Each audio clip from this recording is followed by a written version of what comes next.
जीवनमा कहिले पनि नसोच्नुहोस् कि म को हुन चाहन्छु भनेर।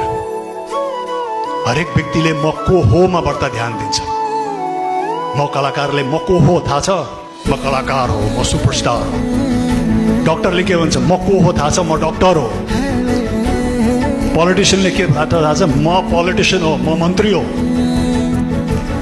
हामीले धेरै जसो खालि कोमा ध्यान दिन्छौँ, कोमा भन्दा हामी किनमा ध्यान दिन्छौँ। हामी कलाकार किन बन्यौँ त, हामी डक्टर किन बन्न चाह्यौँ त, किन बन्यौँ, हामी मन्त्री किन बनेको छौँ त, के को लागि बनेको छौँ, त्यसमा बढ्ता हामीले ध्यान दियौँ र त्यसबाट हामी परिचालित भयौँ भने त्यो हरेक पेशामा लागेको व्यक्तिको सम्मान अर्कै उचाइबाट हुन्छ, अर्कै स्तरबाट हुन्छ। त्यसकारण don't concentrate on what, concentrate on why you want to be what you want to be, not what you want to be.